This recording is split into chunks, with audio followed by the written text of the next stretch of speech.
You think this is just another video about relationships? It is not.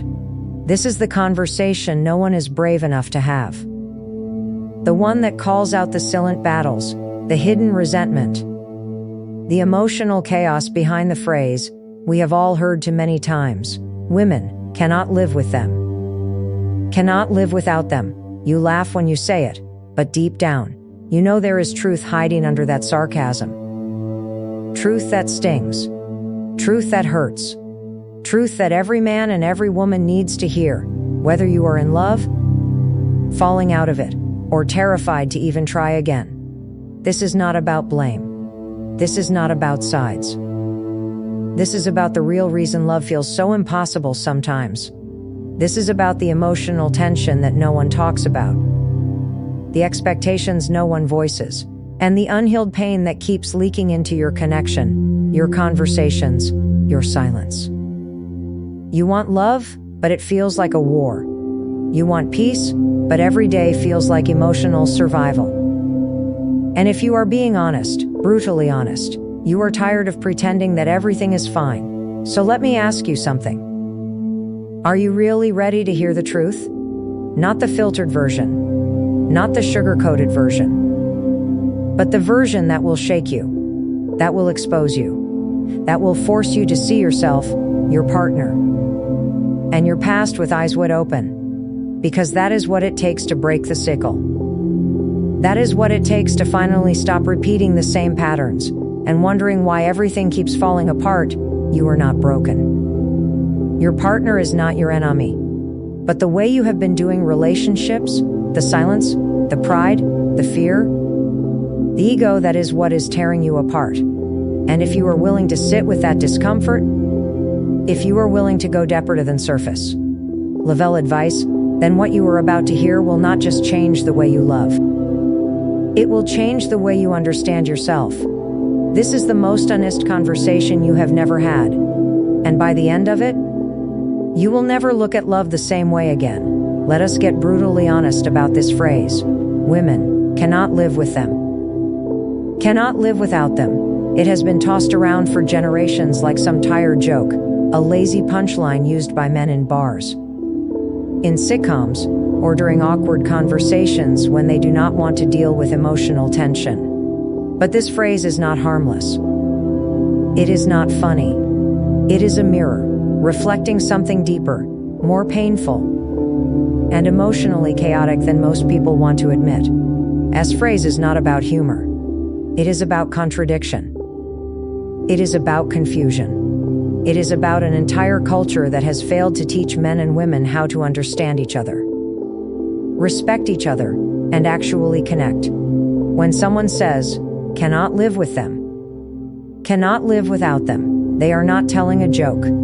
They are expressing emotional paralysis. They are expressing the reality that relationships have become so filled with unmet expectations, resentment, misunderstanding, and silence that people feel completely stuck loving someone and resenting them at the same time, needing them and fearing them, being drawn to them and feeling emotionally starved by them. When a man says this phrase, what he often really means is, I feel emotionally lost. I feel like nothing I do is ever enough. I try to fix things, but I do not know what is wrong. I feel like I am walking on eggshells. I am exhausted from trying to decode feelings I do not understand. I do not know how to win. I do not know how to connect. I am scared of being vulnerable, and I do not even know how to say that out loud. When a woman hears this phrase, what she often feels is dismissed. She feels like her needs, her feelings, her emotional sensitivity are being reduced to an inconvenience. She hears the joke, but underneath it, she hears contempt. She hears that her voice is too much, that her emotions are overwhelming, that her desire for connection and safety makes her difficult. And so what does she do? She starts hiding who she really is. She quiets her voice. She stops asking for what she needs. And eventually, she disconnects, not just from her partner, but from herself. This phrase is a cultural mask. It hides the fact that most people were never taught how to do relationships. We were taught how to perform in them. We were taught how to look good in public, how to post happy pictures, how to say the right things during a fight, how to avoid conflict just enough to survive. But we were not taught how to talk about fear. We were not taught how to express disappointment without turning it into blame. We were not taught how to receive feedback without becoming defensive. We were not taught how to stay in a room when emotions get heavy. And so what happens? Instead of learning how to build a healthy relationship, we settle into dysfunction. We normalize distance. We expect friction. We tolerate emotional starvation and call it just how relationships are, and then we repeat the phrase, cannot live with them. Cannot live without them, like that is some ancient truth that no one can change. I's phrase is a warning sign. It is not witty. It is not clever. It is a symptom of emotional exhaustion. It means something is broken and no one wants to fix it. It means both people are stuck in cycles of silence, resentment, avoidance, and performance. It means neither side feels truly seen or safe. And instead of confronting that reality, we turn it into sarcasm, into a cultural shrug, into a tired line that lets everyone off the hook. The truth is, most people are not emotionally incompatible. That is a myth we tell ourselves to justify walking away, to feel less guilty, or to avoid doing the deep internal work required to actually show up in a relationship. Emotional incompatibility is not why so many relationships are full of tension, distance, and misunderstanding.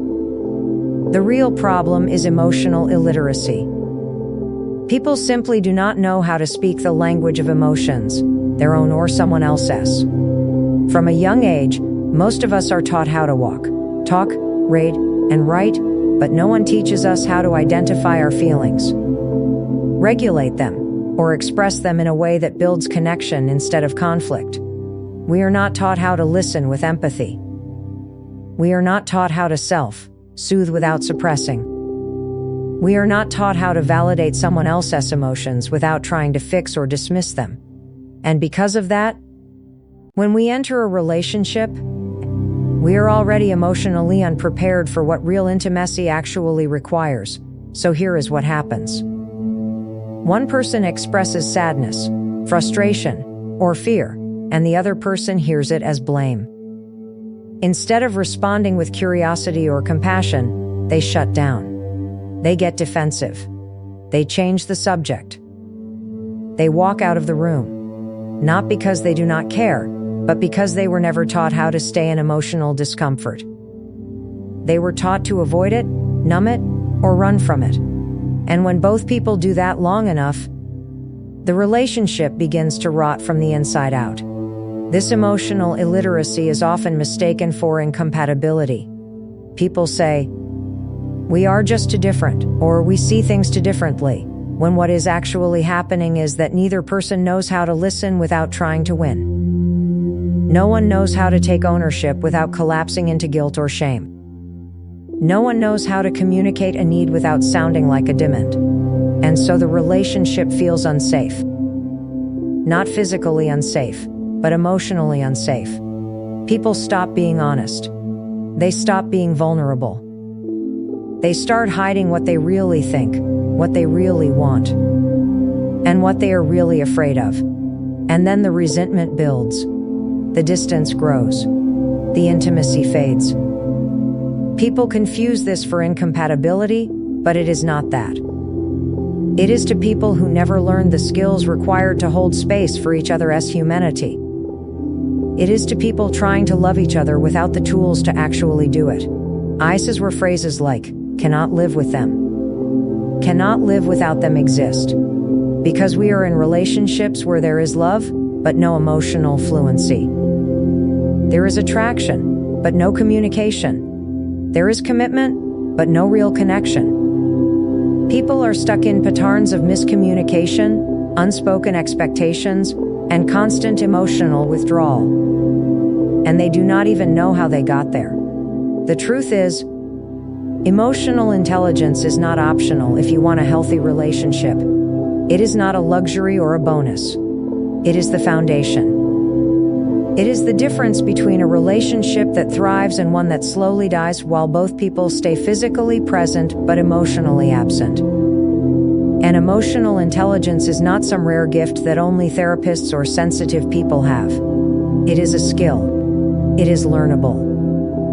But most people never take the time to learn it, because they believe that love should be enough. Love is not enough. Love without emotional literacy leads to confusion, projection, and burnout. You can love someone deeply and still hurt them repeatedly if you do not know how to hold space for their experience. You can love someone and still make them feel alone if you do not know how to listen without judgment.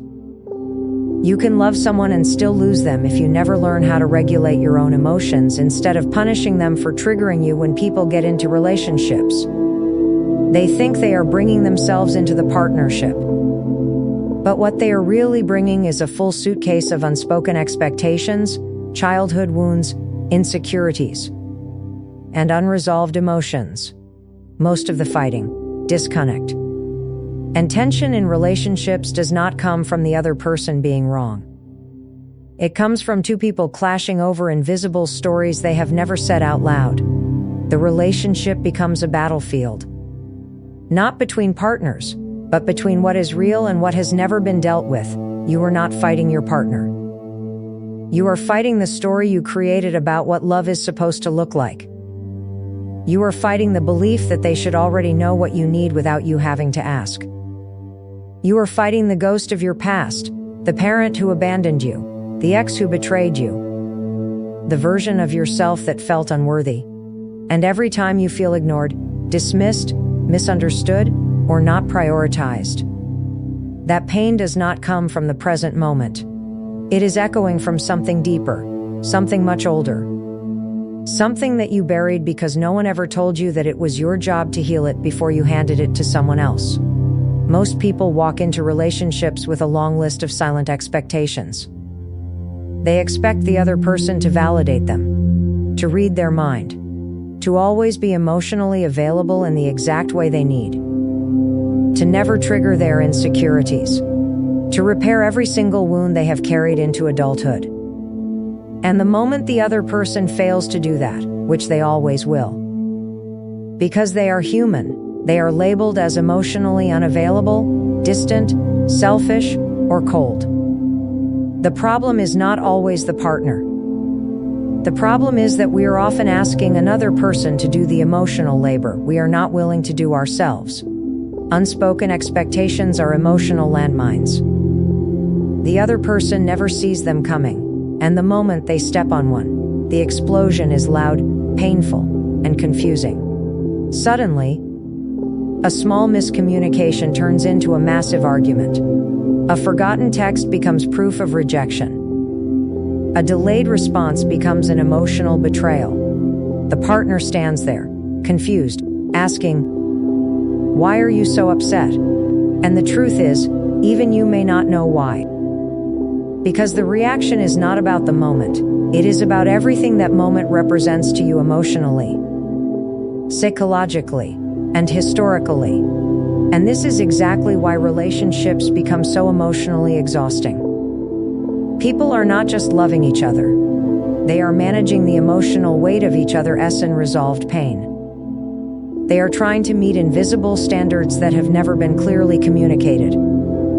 They are constantly failing to meet needs they did not even know existed, and then feeling ashamed, frustrated, or inadequate for not being able to keep the other person happy. It becomes a cycle of guilt, silence, resentment, and overcorrection, and both people begin to feel like they are losing themselves. This is not love. This is emotional warfare disguised as intimacy. And it happens when people avoid the hard conversations, when they expect their partner to just get it, when they make assumptions instead of asking questions, when they react instead of reflecting. And slowly, the relationship becomes less about connection and more about control, trying to control the other person's behavior to avoid getting triggered. instead of doing the inner work required to become emotionally resilient. The truth is, healing is your responsibility. Your partner can support you, love you, hold space for you, and walk beside you. But they cannot walk into your past and fix what someone else broke.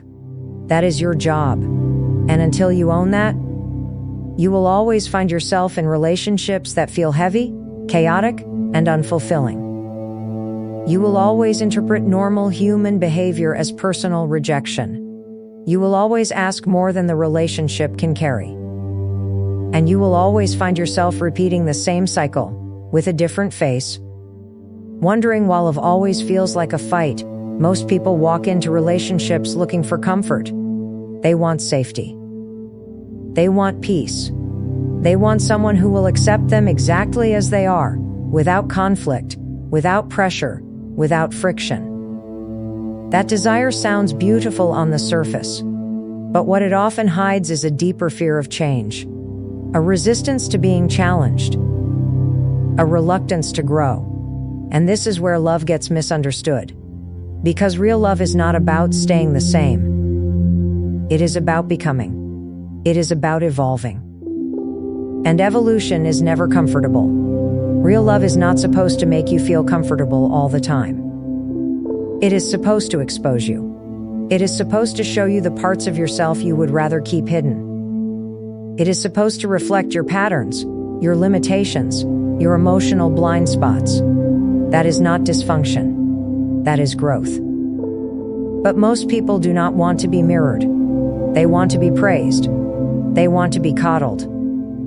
They want to be accepted exactly as they are without having to look at the parts of themselves that are sabotaging connection. And when a partner does reflect those things back, not with cruelty, but with honesty, it gets labeled as criticism, control, or emotional pressure.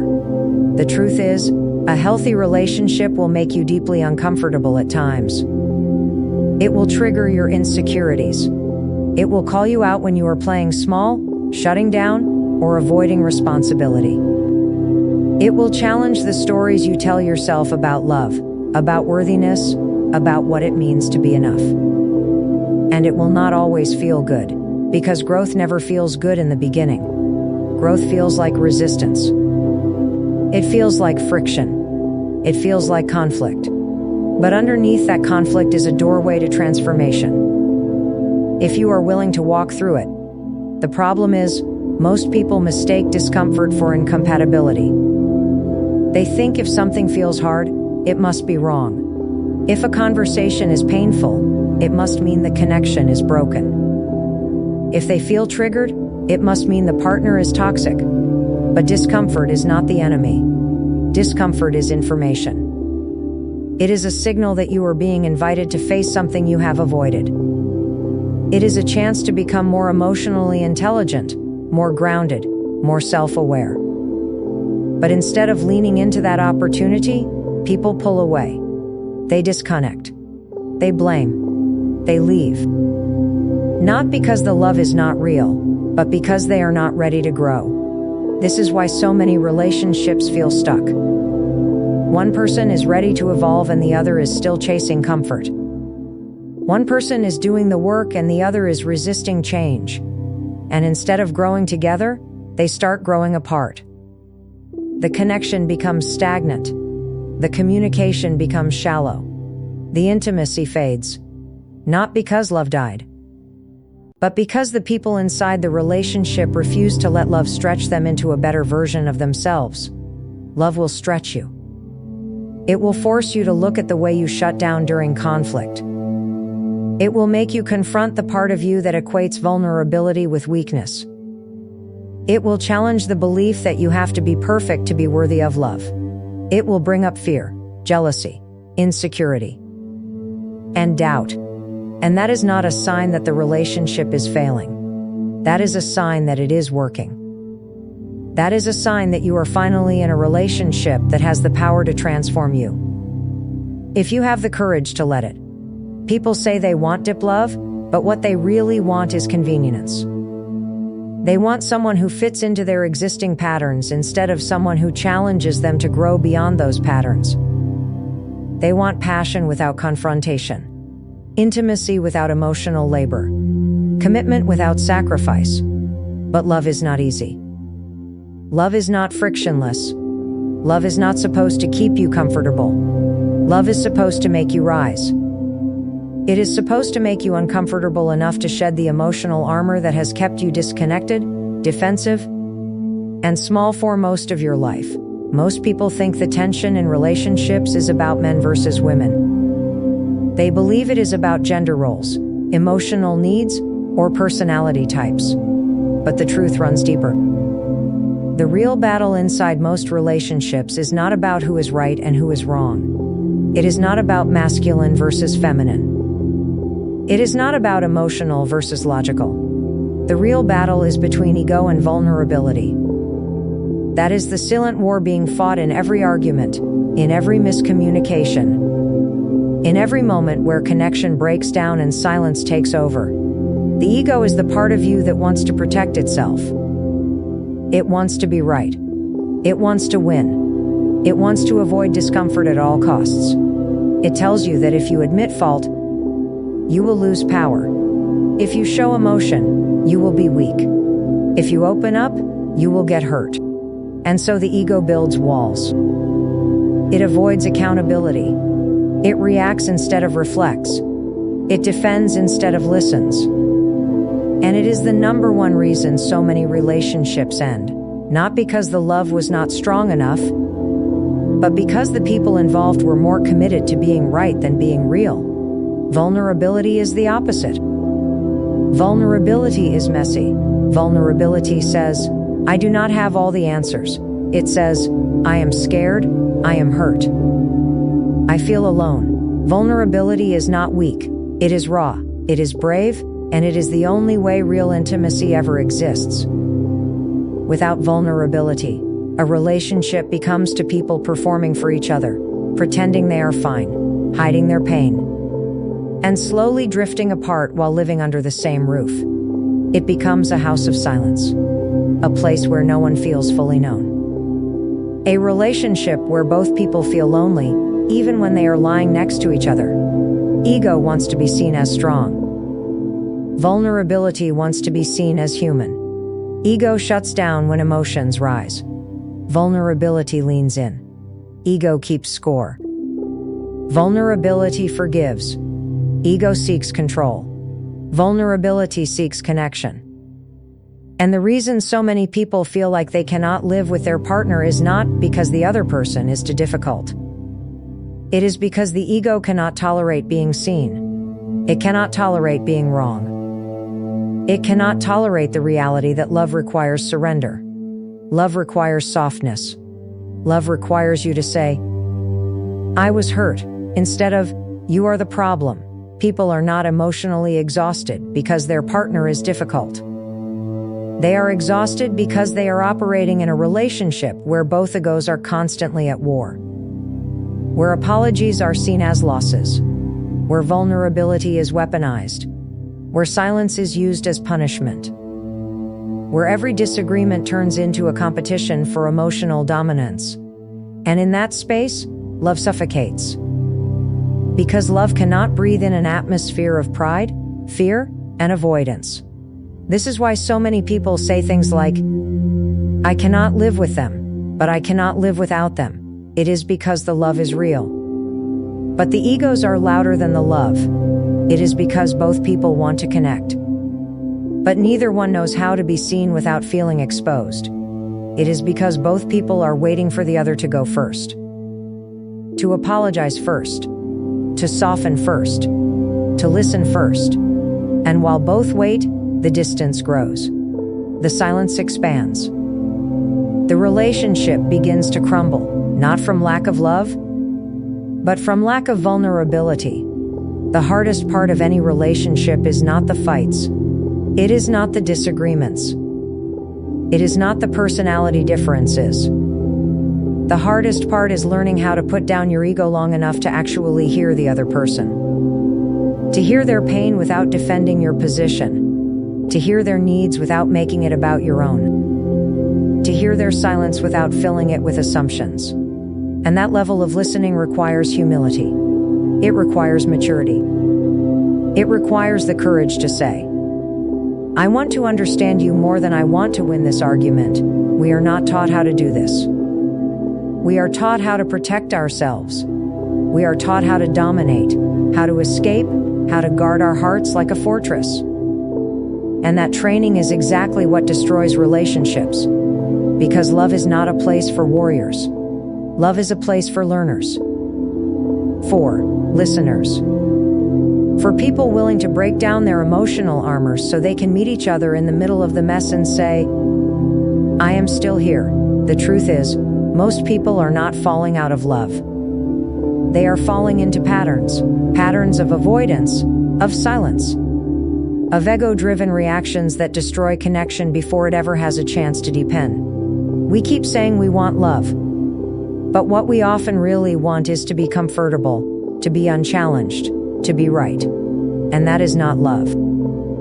That is fear wearing the mask of safety. You are not too broken to be loved.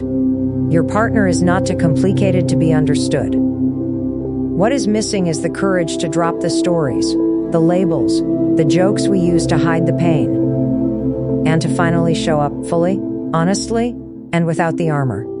Love does not require perfection. It requires truth. It requires effort. It requires people who are willing to be uncomfortable in the name of growth, in the name of healing, in the name of finally building something real. So the next time you hear that phrase, cannot live with them, cannot live without them, stop and ask yourself what it is really hiding. Ask yourself what needs to be said that has been silenced for too long. Ask yourself if you are loving from your wounds or from your wisdom. Because the quality of your relationships will never rise above the quality of your self-awareness. This is not about changing the other person. This is about becoming the version of yourself that no longer runs from the work, that no longer makes jokes about what you were afraid to confront, that no longer hides behind pride when what you really want is connection. Because the truth is, you can live without each other, but you will never thrive without learning how to live with honesty, with vulnerability, and with emotional courage.